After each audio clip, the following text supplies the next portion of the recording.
You're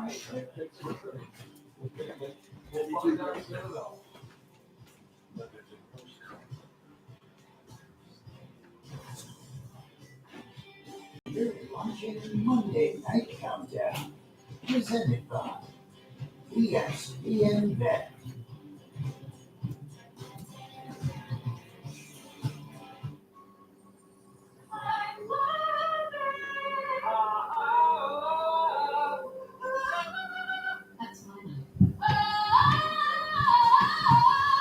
There's no place like Target to shop everything.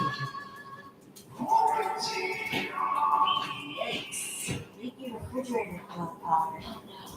But your future is bright with an American Home Shield warranty to protect your current home system. These men of movies with silver spoon. What is the cover? This cover, Robin Hood Gold, allows others to earn their Yo, yo, yo, yo, yo, yo, yo. What up? What up? The Earlverse is in the house. I don't know. He never sent me the link. So that's, I was ready. But, I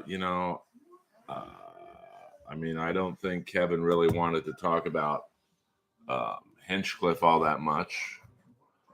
And him knowing that I know Tony well. I don't know. I don't know who the other guy was, to be honest with you. So that's not me trying to be shady. I don't know a lot of the MLC Dabbleverse world. So, but that's all good.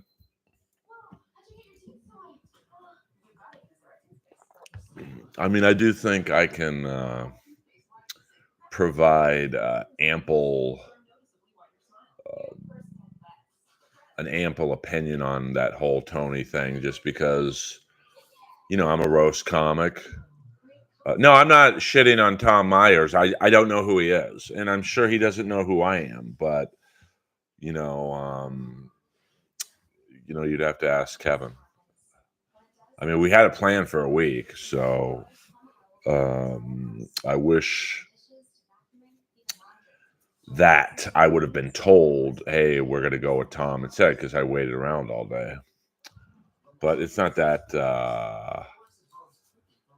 big of a deal to me.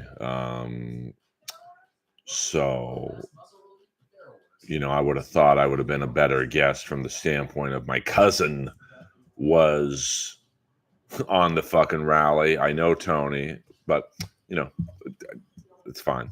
What is your opinion on Tony overall or last night? I mean, I'll stick up for him about last night. What up, Queen On? I mean, he was the least known person on the dais, so he had to go first. But that's setting him up for failure. You don't really want to put a roast comic on first.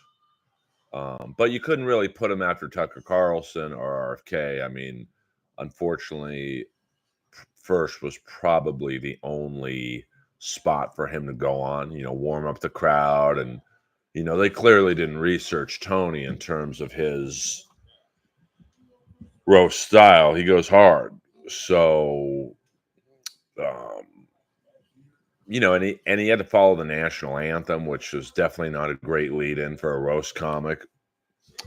I think he did a Kill Tony set to a crowd that was not a Kill Tony fan base. I mean, I've done, I think, 5 or 6 Kill Tonys, and I would say the average age of an audience of Kill Tony is like 18 to 35. And I would say, the age of that crowd looked like last night, the majority, not all, but the majority of it was, say, 35 and up. certainly there were some young people there, but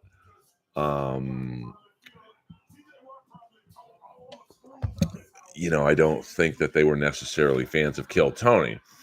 So now Kill Tony. Now Tony could do that set tonight in Austin at the Mothership on Kill Tony, and every joke would fucking crush. So really jokes really go from venue to venue. I mean, that's why I said often about Roast Battle. Roast Battle didn't travel well initially. When we did our first show where we traveled, we went to La Jolla to the comedy club there, the comedy store, the La Jolla Comedy Store, and the crowd was like, "What the fuck are we watching?" And then they slowly got into it, but I think that Kill Tony was just in Madison Square Garden, but it was marketed as a Kill Tony show. I think probably most people going into that rally last night didn't even know there was going to be a comic on the show. So, Tony was not set up for success. I've never played in front of that many people before. The biggest crowd I played in front of was the Ric Flair roast, and that was 2,000 people. And if you remember my set on that, and you probably don't, I don't blame you. I was the first comic after the commercial break. And I didn't even get a fucking intro. It was just like, get out there and start doing jokes. So, I was not exactly set up for success. And I think Tony was the same thing last night. But yes, Rick was drunk the entire time. I met Ric Flair at 2 p.m. Friday. The roast was at, I don't know, about 8 p.m. because there's a live pay-per-view. Friday, we went to Kid Rock's bar Tootsie's. Ended the night at least 2 a.m. And I never didn't see Rick with a drink in his hand. So, yes. What up, Chris Mack Attack? So, hasn't Tony played Madison Square Garden before? Well, he did, but it was a Kill Tony show. So, when I'm saying AC/DC is that that crowd last night was not necessarily fans of Tony. I would not be hesitant to say that probably 80% of that crowd did not know there was going to be a stand-up comic on the show. But whoever hired Tony for the gig, if they're not happy with what happened, that's on the person who hired Tony. You knew Tony and you knew his style from Roast Battle, Kill Tony, his own stand-up. That's on them. Oh, I'm glad to hear that, Chris Mack.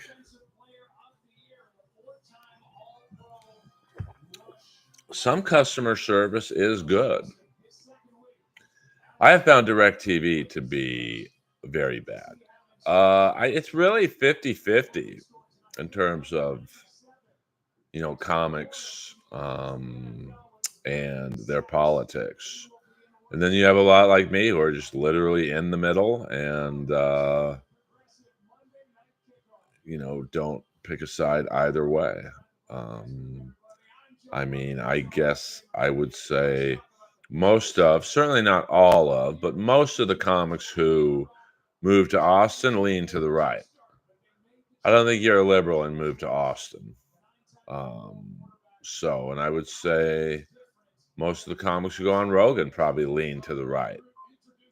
So, but I know a lot of liberal comics, a lot. So, it's just one of those things that I don't think you can label a group specifically in the comedy world, but not comically. Well, I'm sorry to hear that, Chris Mack. I mean, I mean, I've been to Austin once, been to the mothership. It struck me as a very Republican-leaning room.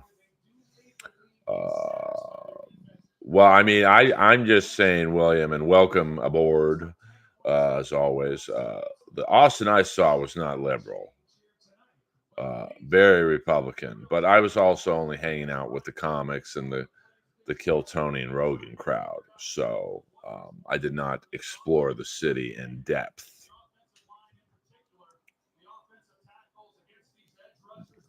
And I was only there for one day, literally less than one day. I got there on a Friday. No, what was that? Thursday at 7 p.m. and I was back home in Los Angeles Friday night at 8 p.m. Not any audiobook readings. I would. I would love to be in the Star Wars circuit.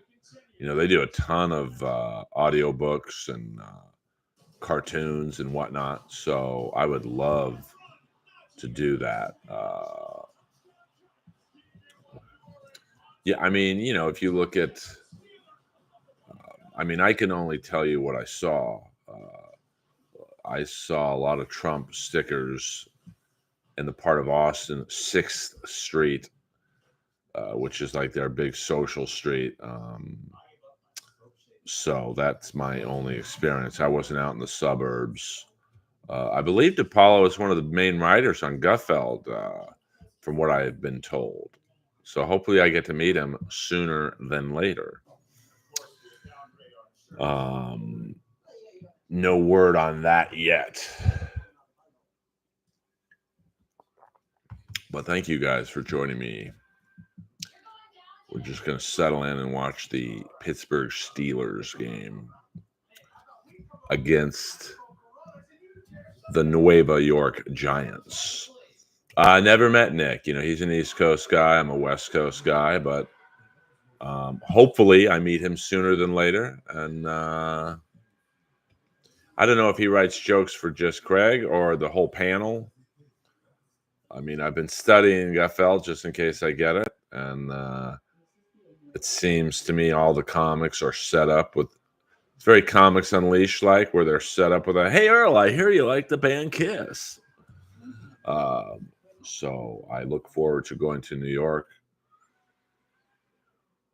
Although there might be some snipers awaiting my arrival.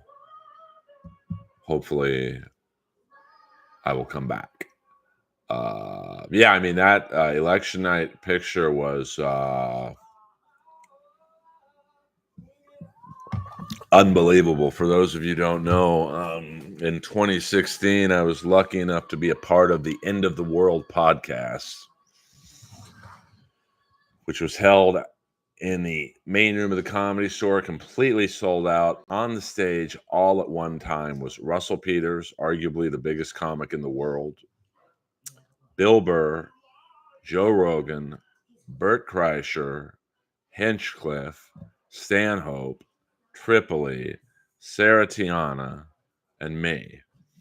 And I didn't even want to go on there. I was actually in the kitchen trying to get some puss.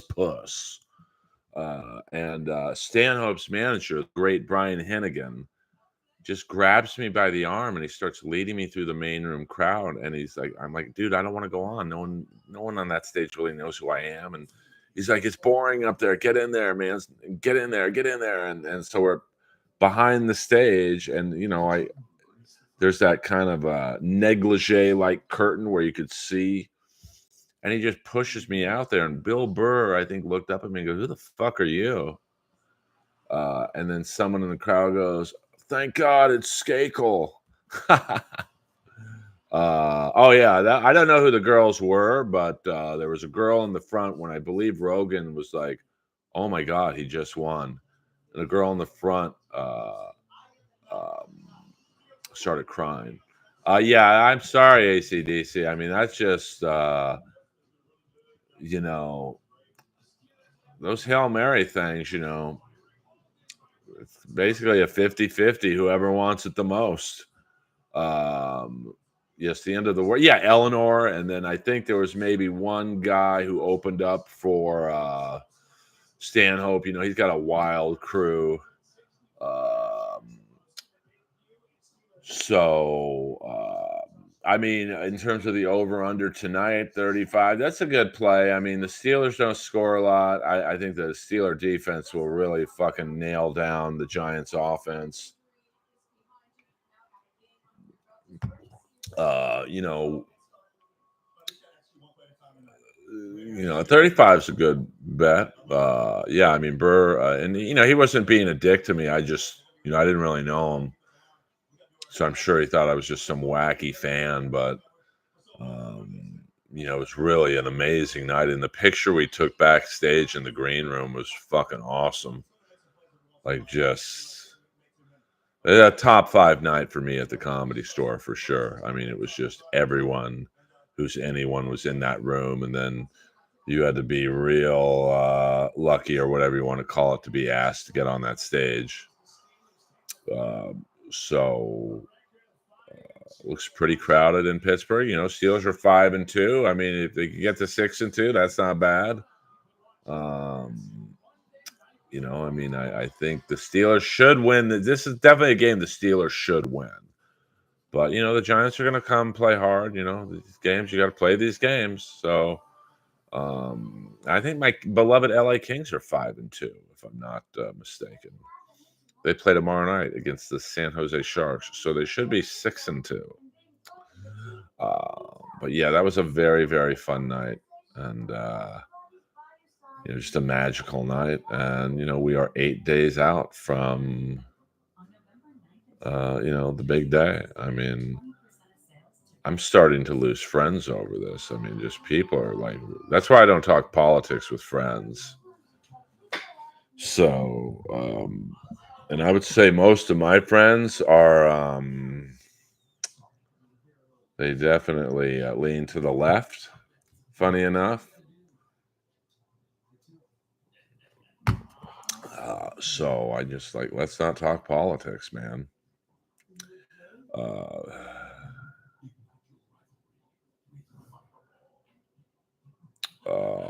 what guy's podcast? Russell Wilson will protect the ball. Well, I mean, did you see the clip of Jim? I did see it. I mean, oh yeah, I mean Burr. I've done a few podcasts with him. To be honest with you, we didn't really have great chemistry because we're about the same age. So I'm sure he was like looking at me, going, "Who the fuck are you?" Like, first podcast we did was actually a live talk show out of the Comedy Store called the Willie Hunter Show. And Willie's a great comic. He's like a really he's just he's got like this David Letterman vibe to him. He's a young African American comic. So I thought, man, this is going to work. I mean, like, this should be on TV. And I was a sidekick, and we followed the typical talk show format. Actor, whatever, guest, music guest, and then a comic. And Burr was the guest one night, and I don't think Bill really knew who I was, so he kind of looks at me and goes, "What do you do here?" I'm like, "Hey, let me ask you a question, Bill. You think Ric Flair was ever on cocaine during those promos?" And he looked at me and goes, "Why the fuck would you ask me that?" And I thought he was kidding at first, but then I really figured it out he wasn't. And I've never wanted to be off of a stage so fast in my life. So, uh, then the second time was I was on a hockey podcast that was held at the All Things Comedy Network, which he owns. So me, Joe Bartnick, and Fraser Smith are talking about tough guys, and Bill walks in. And he's a big hockey guy, and so we start talking, and Bill was referencing Ryan Reeves, but he didn't really know his name. So I'm like, "Oh, you mean Ryan Reeves?" And he looked at me like, "Don't ever fucking correct me." And okay. So, but he's always nice to me. I had some LA Kings who were in the club one night, and they really wanted to meet him, and I walked backstage, and I was a little nervous because I mean, it's not that I don't know, we've never really vibed, me and Burr. He's always nice to me, but like at a distance, I guess. And he couldn't have been any nicer to the Kings. And he didn't just blow them off. He was like, "Oh, where are you from, man? Saskatchewan? Oh, I just played there, blah blah blah blah." So, but I never listened to his podcast. So, yeah, I mean, I never listened to Opie and Anthony. I was a Stern guy, and then when Jackie left, I kind of quit watching or listening. I just never really found Artie Lang that funny.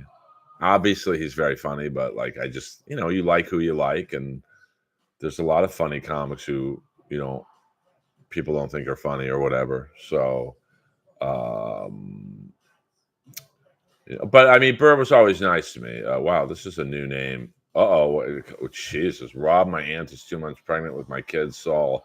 Good evening, my yeah. Come on, man. Don't be talking like that in this stream.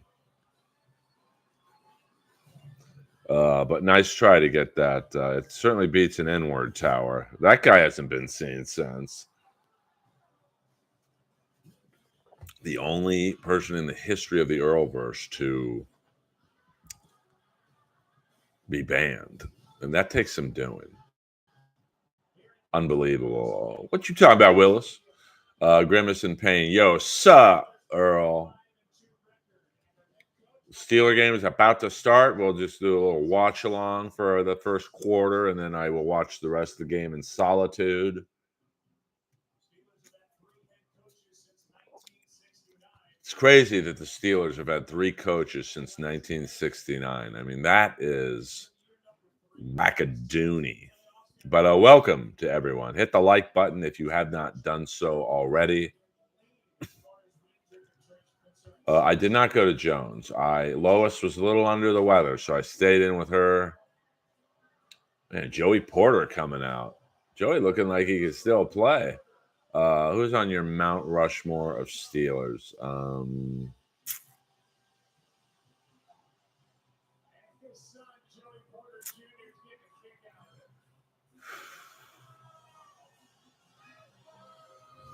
That's a tough one, man. I mean, when you think the 70s Steelers alone had, I think 11 Hall of Famers.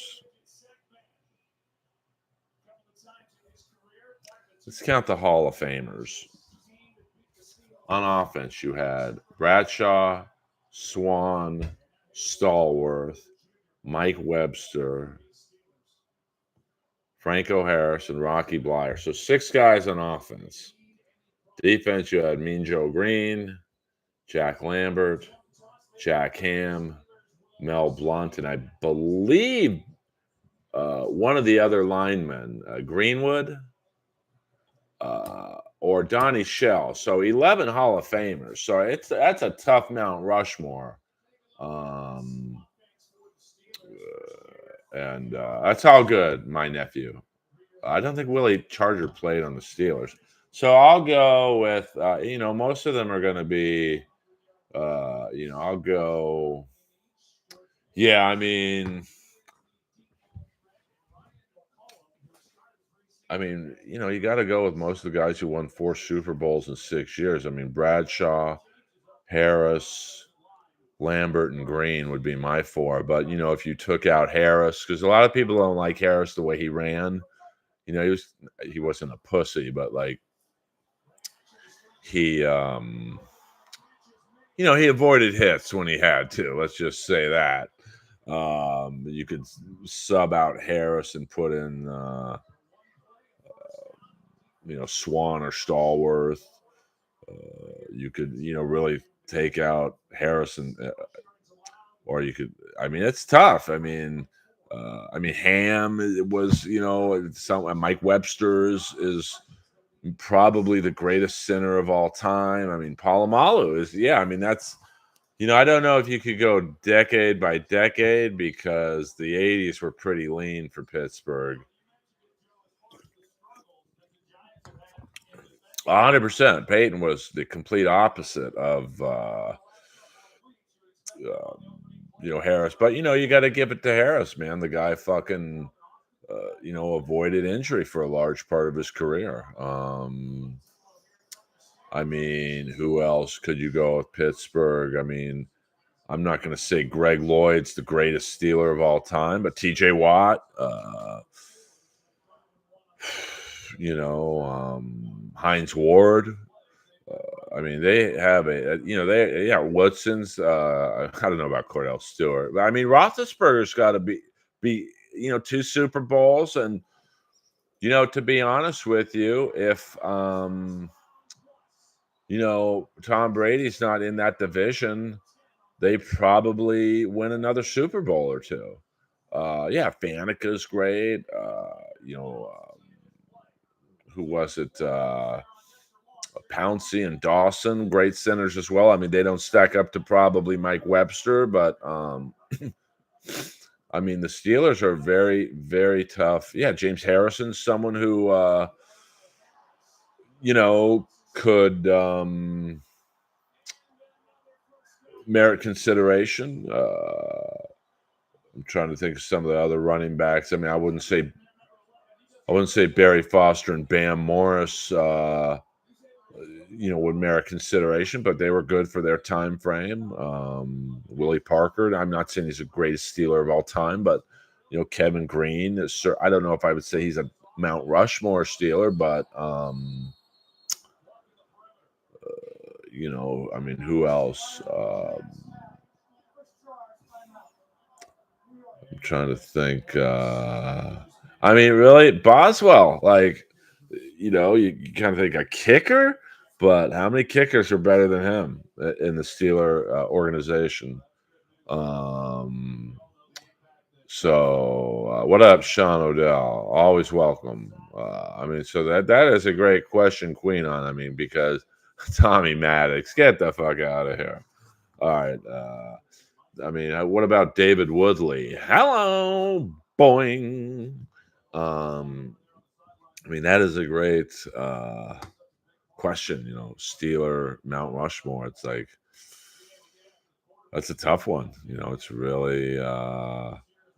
I mean, when you think about it, 11 Hall of Famers just in the 70s alone.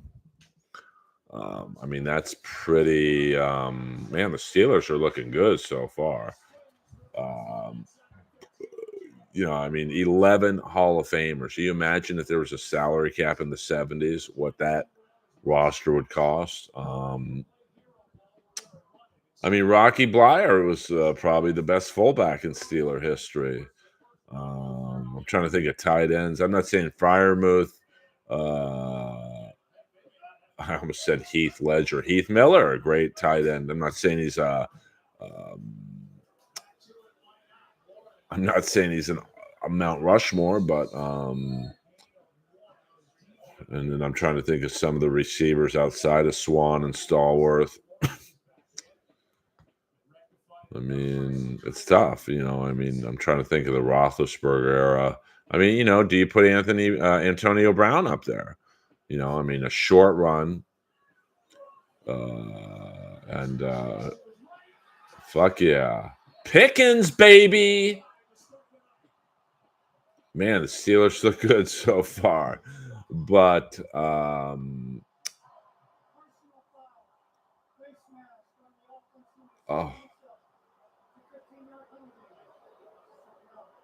oh man, face mask by Broderick Jones. Let's see if this is real or not. Yeah, it's the right call. Yeah, I mean, Burris. I'm trying to think other great receivers. I mean, I'm not saying Yancey Thigpen. Who was the guy who caught Santonio Holmes? I mean, there are some great. I mean, it's tough. You'd almost have to do a top 10 in terms of the Mount Rushmore of Pittsburgh Steelers. I mean, there's just too many good players. I mean, we're not even talking about, Mel Blount, Donnie Shell, I mean, I don't know if I'd say Randall L's a great all-time great, but he's very good. So, but I would say mine are definitely Bradshaw, Lambert, Harrison, Green. I mean, you got to remember the Green era before um, that stupid fucking commercial. I mean, he was a savage. Uh, I mean, L.C. Greenwood, Dwight White. I mean, I mean, we could go on and on. If we're yeah, but I don't think you could put a return guy in the top. The Mount Rushmore of all people. I mean, certainly a very versatile player. I mean, Willie Parker's not an all-time Steeler, but like certainly a very good Steeler. So I'm trying to think. I mean, there's so many names that are coming into my head right now. And so many good defense. Someone like Chad Brown. I mean, is he an all-timer? Probably not, but a very good receiver. Or I'm sorry, linebacker. Minka Fitzpatrick. Is he an all-time Steeler? I mean, Palomalu. Probably, you could definitely probably find a way to squeeze Palomalu in. Sean Sweet, get the fuck out. When Justin Strelzik, greatest guy to drive on the road. Hello, Sean Sweetson. Was he what was he? Was he a kicker? Who was the guy who wore the face shield with the one? Gary Anderson. I mean, Gary Anderson was. I'll raise your Bubby Brister and show you a Mark Malone. What about who was the black punter? What was his name? Not Reggie Roby, but the guy in the Steelers. Hartley. Who was the black punter that just huge guy? He's like 6'6", 260. It's just weird to see a punter that big. Presley Harvin. So, I mean, we could go on and on. It's like trying to do a Mount Rushmore of Montreal Canadiens. 24 Stanley Cups. Rodney King, was he on the Steelers? Well, who was on the Steelers? Mike Henry, the guy who played the dumb son in Smokey and the Bandit. I'd like to throw in his name into consideration. He was also one of the OG Tarzans.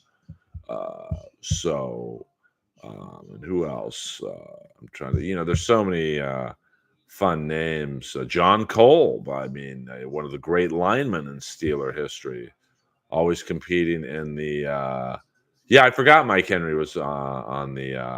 But Daddy, put the evidence in the back seat, Junior. I think my favorite line from Smokey and the Bandit was, "You want anything? Hush puppies, Daddy. We got no time for that crap." And the scare Louis Lips. What about number 83, Sweet Lou, Lima Swede? Hello, goodbye. The scary thing for Mike Henry and Smokey and the Bandit was Jackie Gleason was pretty drunk apparently, so he was just improvising his lines. So Mike Henry. I thought Mike Henry was the funniest part of the movie. Daddy, a football game. Can we watch? You stay. I'm going to watch the Bandit. Matt Barr. Wasn't there Chris Barr too? I'm not cheating. I'm not looking up past Steelers. I mean, it's quite a collection of players. Of course, Roy Girella's Army. Trying to think who else. Merrill Hodge. Of course, Ryan Shazier might have been one of the great Steelers of all time. Now, the Giants' offense has let 21 sacks in, so this could be a very long night for Mr. Jones at quarterback. This will be an establishment of territory, and Mr. Jones is going to learn that. But Mike Henry had to be pretty quick on his feet to keep up with a drunk Jackie Gleason. That must have been pretty frightening. Now, don't go home to mama and don't play with yourselves on my highway. You can think about it, but don't do it. Now, of course, my favorite line is Smokey and the Bandit. I can't really say it, but when Jackie Gleason was venting to his son in the car, it happens every time one of those dancers starts poontanging around with them show folk mags. I used to love Sloppy Joes as a child. I still today don't know what's in them. Meat and tomatoes, I think. I mean, the Smoking Bandit 2 just didn't, I don't know. And then third one was horrible. But the first one was just like perfection. Even the black gas station attendant was funny. A black Trans Am, what's your pleasure? They used to call Earl the sloppy Jew. What are you, Hinchcliffe, Dominic?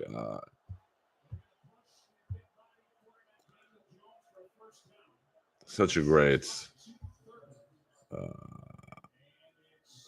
Jack. I mean, you could not do that movie today with the racial singers and then Convoy came out, I think, the year after. They were really, Hollywood is so copycat. Like, okay, we got a movie that's popular about CB radio. Let's crank it. And didn't Jan Michael Vincent have a kind of a Convoy type? What was it, White Line Fever or something? And I'm just kidding around, Dominic.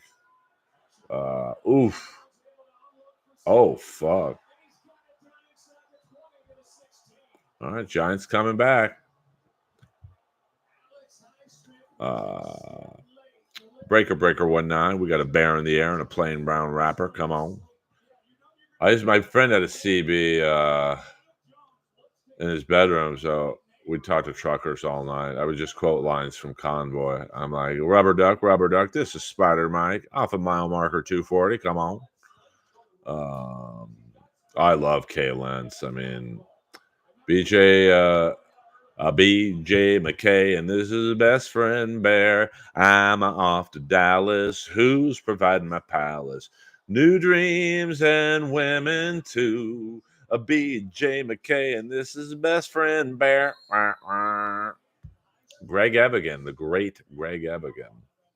All right, Giants are driving. The Giants are 2-5. Pittsburgh Steelers 5-2.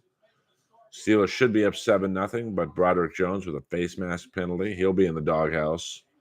I was supposed to be on MLC today. I waited all afternoon for the link, and it never came. And some guy named Tom Myers was on instead. Now, I got no beef with Tom Myers. I don't know who he is. So, I don't think. Now, I would have thought Kevin would have had me on just because the Trump rally yesterday. I'm friends with Tony, and my cousin was on it, so I would have thought I would have been a better guest than Tom Myers. But hey, fuck it, who cares? I mean, it don't matter. Yeah, well, I will be hanging out with you for another 22 minutes, and then I will be watching the Steeler game in the house by myself with a sleeping Lois. All right, it's 3rd and 7. Ball's at the Steelers 12. Jones in the shotgun formation. And whistle. Whoa. Almost got a penalty by Okunjobi. I believe there was a delay of game penalty. Yes, so it's now 3rd and 12. Delay of game on the Giants. I mean, I don't really, it's like it's Kevin's show. I mean, no, I don't know who Tom Myers is. So, like, I'm assuming he's a comic. Like, and I'm not trying to play dumb. I don't keep up with. All right, let me try my hand to play by play. All right, guys, it's Pittsburgh Steelers winning 3-0. 6:05 left to go in the first quarter. 3rd and 12 at the Steelers' 18-yard line. Jones in shotgun formation. Throws a quick out to number 17. He's at the 15, And Okunjobi tackles him at around the 11, so it'll be 4th down. Keanu Benton with the tackle. I thought that was Okunjobi. My bad. So looks like the Giants will go and elect the field goal. And Benton with a nice punch that almost knocked the ball out, but he did not. So the 4th and 5, 29-yard attempt by the New York Giants field goal kicker, Vivek Ramaswamy. And it's right through the middle. So we got a 3-3 ball game, 5:19 left to go in the first quarter. Welcome to Monday Night Football. We'll be right back after these words. KB said all he wanted to do was yell about Levy and Shuley, so he didn't like to have guests. Myers was on and didn't get a word in. Yeah, I don't like it when Kevin's ranting. I'm just sitting there. I look like a fucking lid. If you knew who he was, you would hate him. Go ahead and agree with me on that one. I mean, I honestly, I'm assuming he's a comic from New York.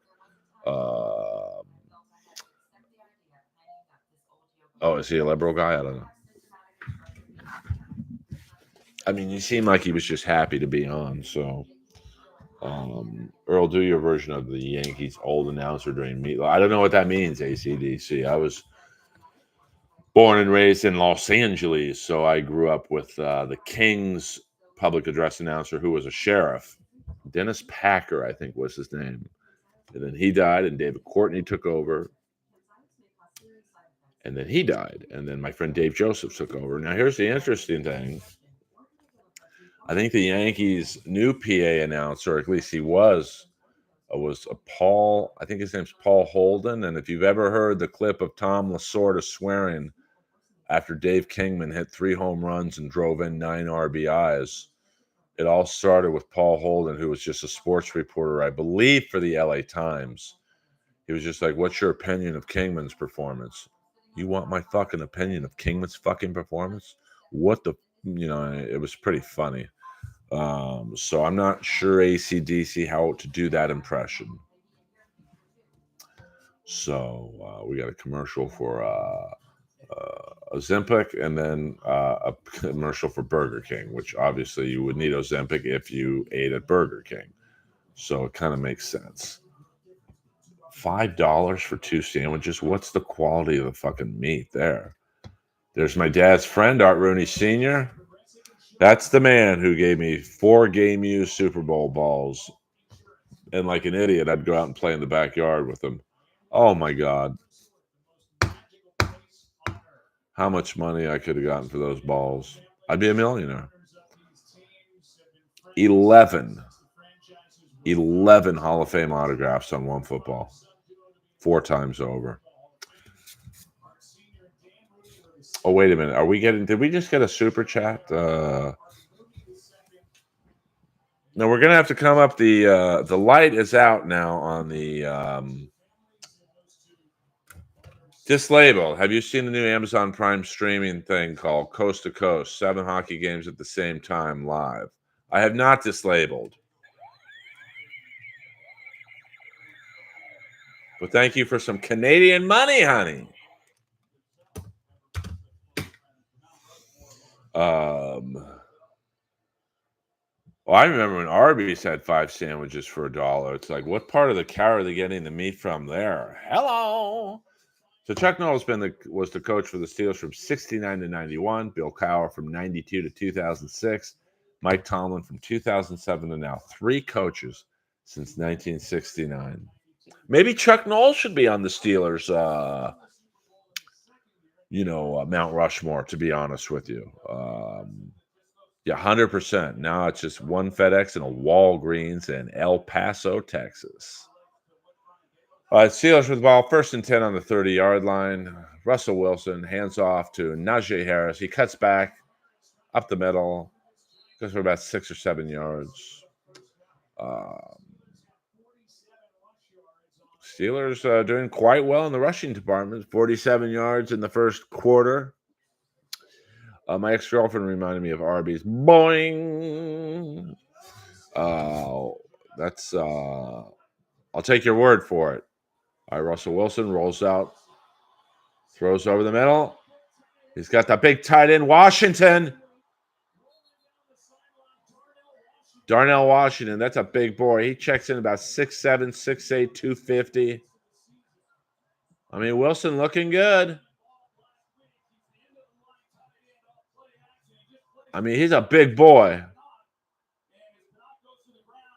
Did he step out of bounds? He might have stepped out of bounds at about the 45 or the 35. Watch out. We got a ball game here, boys. Steeler offense is rolling, baby. So, roast beef, curtains, and cheddar. Boing. I mean, I've been lucky. Here comes Najee Harris breaking it. Whoa. I've been lucky in that department with my girlfriends. None of them had a gangly looking beaver, I guess you'd say. So, it's a great topic on a YouTube stream. But I would say that they would review my ding-a-ling quite favorably. Since you live in LA, do you like the Rams or Chargers? I don't like either. I'm a Steeler man. I'm Steeler Nation for life, Blackburn. So, I mean, I've dated some very attractive women. So, I've been lucky in that department. And they've been lucky too. Trust me on that one, because the grass ain't always greener, sucker. Sorry. I'm coming in hot.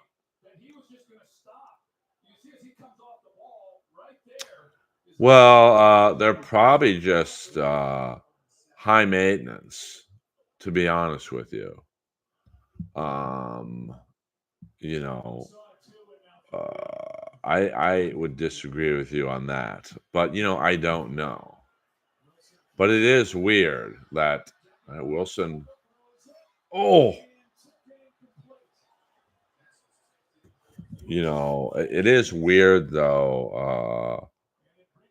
Without going into details, probably the most famous girl I've ever slept with had the worst smelling beaver ever. I mean, nasty. But the sex was great. So I just tried not to venture down there too often. But, we'll just leave it at that. Well, I would say Jennifer Aston she looks like a handful. So 3:05 left to go in the first quarter. The Pittsburgh Steelers now up 6-3. You fantasy kicker, you fantasy players, I hope you have Boswell in the lineup tonight. I mean, it's weird how you can just look at someone and go, they smell good, they smell bad down there. Thank you, just labeled, for the Canadian $5. I mean, I don't know. I mean, I can't comment on that rumor, Dominic, but she doesn't look to me like she would have a bad smelling beaver. It actually wasn't an ex. It was more a girl that I on and off for a year. We were, I guess you'd say, friends with benefits. It was not an ex. So, I'll leave a little bit of mystery as to who it was, because if she found out I was talking about it on a stream. No, it was not the limo lady. My friend Yvonne Weissengrut, who unfortunately left us. She was awesome. The leopard lady, she was awesome. And she was a fan of Earl. She's like, Earl, you're the only white guy I've ever dated. I usually like the brothers. Newports for you Dabbleverse freaks in the room. I try not to think about what Leslie what's worse. I mean, pancake tits are pretty nasty, just because at that point you're basically fucking someone who has a dude's body. So send her the link. No, that'd be a lot of trouble. that would be a lot of trouble. So, I think we'll leave my friends with benefits, people from my past, out of the stream. We'll just they'll live on through the memories I have in my brain. So, yeah, I mean, a bad smelling beaver is not that bad if you don't go down there. The worst is when you are having sex, regular sex or whatever, and the whiff comes up. It's an instant boner killer. And then the girl knows, and then it's just like, but guys smell down there too. I mean, to be honest with you, I mean, I always triple check how I smell down there because, leather pants, they're not exactly conducive to good smells. You definitely sweat more down there in the leather. All right, here come the Giants kickoff. The guy's at the 20, 25, 30. Bumps into his own player, and he checks out about the 33-yard line. From good for you, ACDC. Yeah, I mean, a lot of powder, baby powder's good, or you just shower a lot, or if I go home with a lady friend, I say, hey, let me take a quick shower real fast. A hooker shower, B.O. Beefers. Hello. So never know. Yeah, I mean, Dominic Queenon, we keep it real here. I mean, we don't stream snipe, we don't talk about other podcasters. We talk about women from Earl's past. We talk about, pro wrestling. We talk about the Pittsburgh Steelers. We talk about hockey. We talk about, pro wrestling. Dislabeled Chad Rocks. Well, I mean, I was supposed to do a stream with him today on MLC, but apparently that did not happen. Would you ever Eiffel Tower a chick with him? I would not, to be honest with you. Motohead, the Ace of Spades. I'm a born to raise hell man, but my favorite Motorhead song is a cover of God Save the Queen. Shout out to Lemmy, Mickey D, Phil Campbell, Filthy Phil Taylor, Wurzel, and Fast Eddie Clark. I mean, I'm pretty clean. I have no fear of a woman going down south on me and regretting it. Trust me on that one, baby dolls. So I get my Comedy Store scheduled tomorrow, so I shall be hopefully performing at least once this week. I actually like Motorhead's version better, but I also like Metallica's version of Whiskey in a Jar better. I've kind of gotten burnt out on AEW wrestling. What's your opinion of the product right now? Well, I mean, the writing's definitely better. You can definitely tell they've hired a new writer. Now, I believe it's Shane McMahon on the DL. I have no proof. But, just the way they've done the Hurt Business angle reeks of some outside writing, because if it was Tony Khan, Bobby Lashley would have debuted 2 weeks ago, and then you got nothing. But they're really building up his debut. So that makes me believe that Shane is helping them. Did Kill Tony make Brody kill himself? No, I mean, sadly, Brody was probably going to kill himself anyway. I mean, I think what most people don't know is Brody went off his meds cold turkey, and you just can't do that, man. It's never going to work for you. I like Motorhead. Whoa, man, that tight end's a fucking horse. So, well, I mean, I'm trying to think who was bass in that era of Ozzy. Probably a Mike Inez from or James Lomenzo. But you could definitely tell that the writing's better in AEW.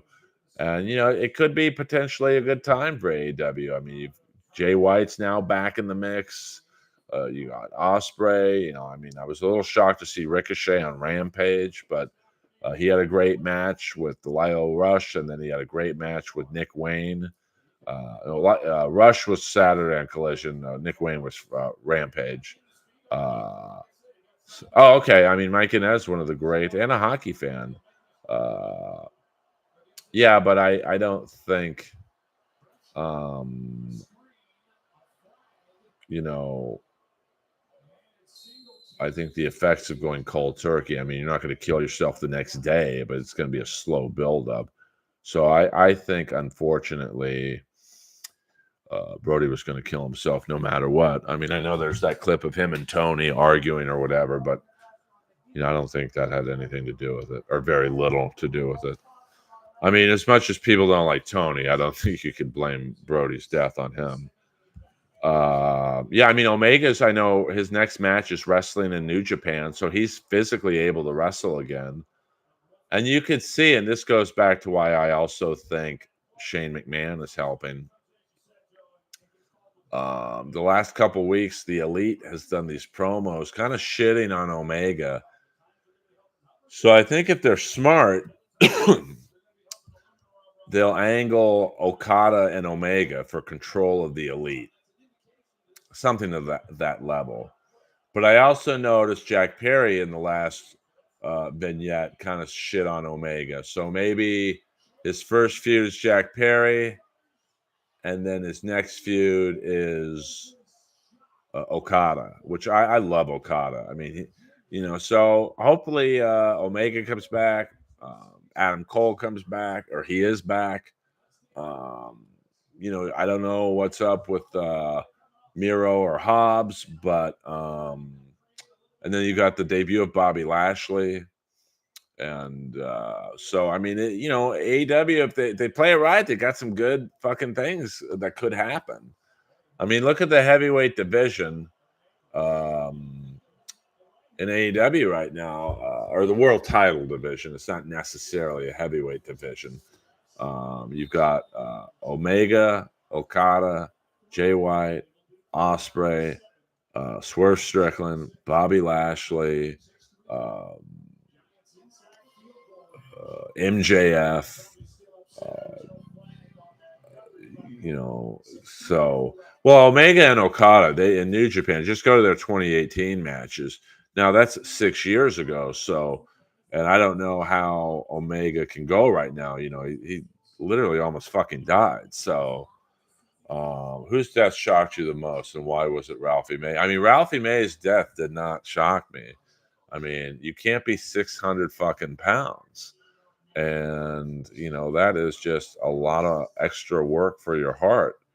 And it's not the fat shame or, it's literally the, like, you could be 10 pounds overweight. That's a lot of work on your heart, the exertion and all that. Can you imagine being 300 to 400 pounds overweight? Your heart literally to walk 10 feet is like running an ultra marathon. I remember one time, I think it was Sandy Shore. She was pretty old at the time. And we did a benefit for her at the Comedy Store. And she was staying at the hotel right next door, which is literally from lobby to lobby. It's maybe 75 yards. And Ralphie was so nice. He said, Skakel, let's help her to the elevator. So we walked from the Comedy Store parking lot to the lobby. We dropped her off with her helpers, and we walked back. And when we got back to the Comedy Store parking lot, Ralphie was exhausted.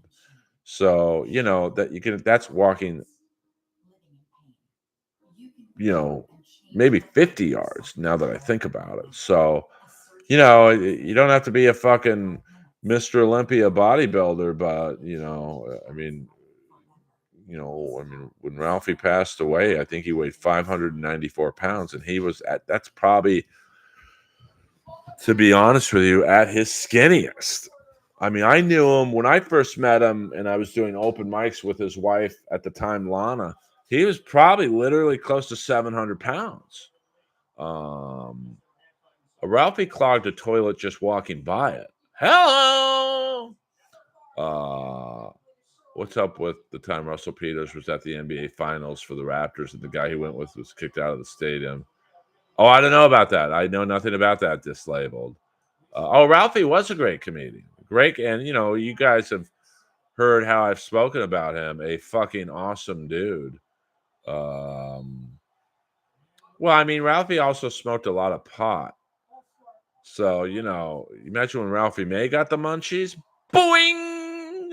All right, before I leave you, kids, let me thank the one fan funder, the tipper, just labeled. Thank you very much. $5 Canadian. Canada. Thank you very much. I mean, what do you say to a man that heavy? I mean, it's like saying to a drug addict, hey, you got to clean up. But, if they don't want to get better, it's just wasted energy on our part. And Ralphie was going through a fucking brutal divorce. So I'm sure he was eating more and smoking pot more. And, you just can't.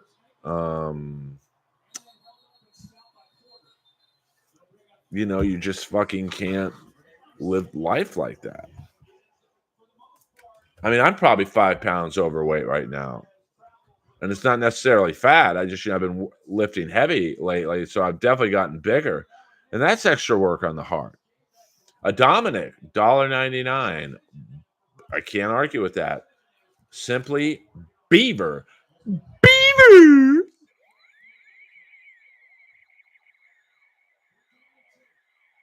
4th and 2. Giants are going for it. Jones rolls out. All right. Thank you very much, Dominic. We are not doing it, Girth Brooks. We're about to sign off. We hit the goal of $5. That's my goal every stream. $5. I'm stealing from Steel Toe. We hit the goal. $5. Boing. Let me thank the tippers again. We just did it, but we'll thank them again. Dislabeled and Dominic. Mucho gracias. We'll go to the next commercial break. So get your last minute questions in. 6-3 Pittsburgh Steelers. 13:45 left to go in the second quarter. 1st and 10. Handoff to Singletary.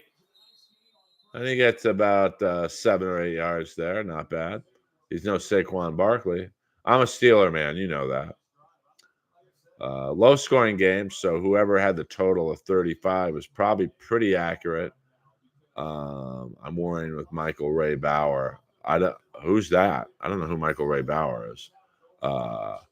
So did you ever dine with Ralphie May? We hung out, but we never ate dinner. I couldn't afford it. Boing! And Ralphie probably would have picked up the tab. It probably would have been gravy on it. Boing! I loved Ralphie so much. If there would have been room, I would have jumped into the coffin with him. Boing! Okay, yeah, I don't know who that is. Ralphie once told me, Earl, when I die, don't cry, make fun of me. I said, you got it. Boing. Ralphie was so fat, his last name was May, June, July, and August. Boing. So I'm ending the stream on Ralphie May jokes. Let's roast. Maybe I'll be the next comic on the Trump rally. I'd go nuts. Ralphie would love these jokes. I mean, he was 594 pounds. You don't think he knew he wasn't fat? I mean, I don't know what worked harder on Ralphie, the buttons on his shirt or his arteries. Boing. I'm killing it. I'm killing it right now. To a stream of 15 people. Hinchcliffe played in front of 20,000 people last night. I'm playing in front of 15 tonight. Literally 15. Boing. All right, Jones back to pass. He's rolling out, looking deep. And a nice play by number 25 of the Steelers. I don't know, William. Lana Turner, I don't believe she did get remarried. But I don't really follow what Lana Turner's up to. I mean, we used to be pretty close, but then, it was one of those things where I think you either had to pick a side, Ralphie or Lana's side. And I was Team Ralphie all the way. And I got along with Lana, but it was a pretty nasty divorce. And I'm sure, Ralphie was probably not easy to hang with when he was high and fucking hungry and horny. So, part of me empathizes and sympathizes with Lana, but she could be a cunt too. So like all girls, well, not all girls, but you know what I'm saying. Uh, I think, well, I can't get too mad even if Shuli is stealing my hello, because I stole that from Jerry Lewis. So that's, oh my God. That was a great catch. I don't care if it's out of bounds or not. But so I can't get too upset at Shuli for kind of lifting my hello because I lifted it from Jerry Lewis. Lady. Um, So Levy quit Shuli's stupid show finally. Yeah, I don't really keep up with that. I mean, I definitely heard that news, but um,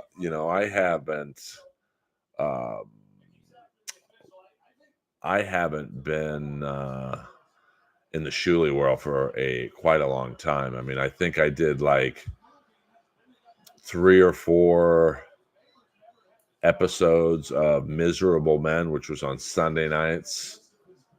Um, with myself, Shuli, Bob, and Mike Morse, but I just had nothing on Shuli. I mean, I had nothing on Stuttering John, so I told Shuli, hey, man, I love you. I get along with Shuli. We were compatriots on the Ric Flair roast, and he killed. Um, like, to those of you who don't think Shuli's funny, and that's, obviously I don't try and change people's opinions, but go on Fight.tv and look up the Ric Flair roast. He was the funniest one by far. Um, and I don't know anything about Shuli's time on the Stern Show because once Jackie left, I checked out. So, yeah, so my buddy Andrew Santino on for Fireball. Good for him. Yeah, I mean, I don't tell people who to be funny or who you think should be funny. I mean, I can only say I've interacted with Shuli once in a performance capacity, and he was the funniest one on the dais that night. I mean, he made a choice and he went with it. I didn't think it was going to work, and it did. And, was pretty impressive, along with the great Canadian comic Tyler Morrison and John Moses, Dan St. Germain. I mean, what a dais that Ric Flair roast was. I mean, Ric Flair, Vicky Guerrero, Eric Bischoff, Diamond Dallas Page, Torrie Wilson, David Manning. He was my favorite because, we were all supposed to do 8 minutes, and you couldn't see it if you watched the roast, but there was a guy below the stage to our left, but stage right, giving us a countdown. And David Manning was he was a referee and booker in World Class Championship Wrestling. And I think he was the last guy. Or no, he was second to last, and then Bischoff was, I believe, the last. And David Manning was just like, fuck it. I'm going to run the light, and I'm not getting off until I'm done, bitch. Would you sleep with Elvira? Yes, I would. Ric Flair, Flair, got to feel sorry for the stepson. I'm friends with his ex-wife, Wendy, and she's fucking awesome. So, sending my love, thoughts, and all that good stuff to Wendy. I still talk to her, not a lot, but she's pretty awesome.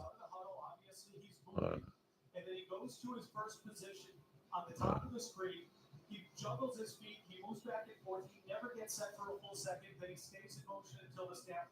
All the players have to get set for 1 full second before the snap. Earl, I don't know if I'm the best, but I'm certainly good at it. I would have loved to have been in the Trump rally. I would have fucking killed it, man. Are you friends with Conrad Thompson? Yeah. I mean, we're not like great friends, but we're friends. I would too. Yeah, I mean, she's got great body for a girl in her mid-70s. By the way, I hate to end the show on a bummer, but since this movie meant a lot to me, rest in peace to David Harris, who played the character of Cochise from the Warriors. He passed away, I think, yesterday of cancer. So if you're a fan of the movie Warriors and I mean, David Harris was in hundreds of shows and movies and TV. He was also in Fire with Craig Sheffer and the great Virginia Madsen and the villainous John Polito. So I like your skull, Earl. You like my brain or my hat? Ooh. No, I think Stephanie Powers was in Heart to Heart, AC/DC. I think the girl who was on Vegas was, I think, Judy Landers, and the blonde. What was her name? What was the girl's name on Vegas?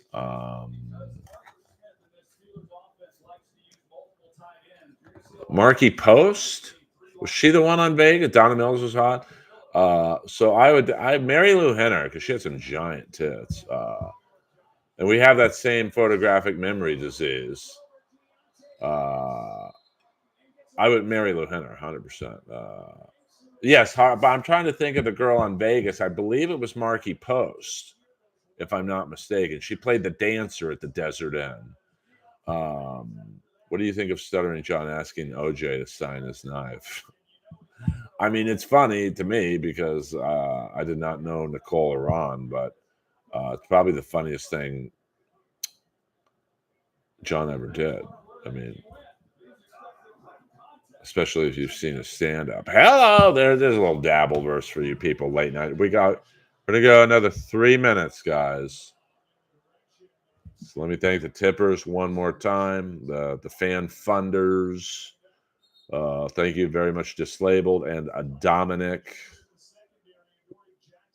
Very much appreciate your financial generosity. So we'll probably stream. We'll stream until I don't want to stream anymore. Marky Post was hot, and was it Judy or Audrey Landers who was in Vegas? But the Vegas. Shout out to Michael Mann. He wanted the show to be a darker version of Vegas. And then I think when Aaron Spelling got involved, he wanted it to be like an Aaron Spelling type show. I cannot see Michael Mann and Aaron Spelling working well together. But luckily, I think Michael Mann left to do the James Caan movie Thief. Good for Bill Clinton. But she was in Vegas, right?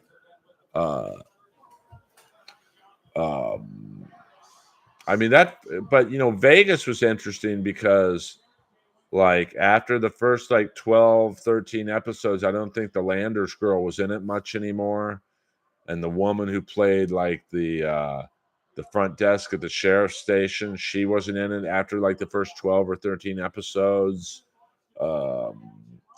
And then they brought in Greg Morris, and Tony Curtis's role really thinned out toward the end. The first dozen episodes, he was Mr. Roth. Tony Curtis is Mr. Roth. So Judy was in Vegas, but it was Marky Post was also in Vegas, right? And then she went to Night Court. Do you like the Sylvester Stallone TV series Tulsa King? I've been watching it. Took me a second to get into season 2. I like season 2 because Frank Grillo's in it, and he's one of my favorite modern day character actors. We got 1 more minute, guys. The arrow is on the end stream, so 1 minute left in the first period. 1 minute left. I don't listen to Alice in Chains, really, to be honest with you. I haven't since Lane Staley checked out. So it's a girl, right? So I don't have an opinion, to be honest with you. My Thai old lady has let the bush go completely wild. Aaron, let's not end the stream on what your lady's pussy looks like. We got away from that. Oh, someone told me it was a girl. Oh, no, that's Linkin Park. Don't they have a female singer now? I don't know. I still listen to the bands I like. Poison, Weezer, that shit. Whoa, Pickens, shucking and jiving. Pickens is fired up today. So we got 15 seconds left, guys. We're going to do a countdown. So get those questions in. 10, 9, 8, 7, 6, 5, 4, 3, 2, 1. You're welcome, William.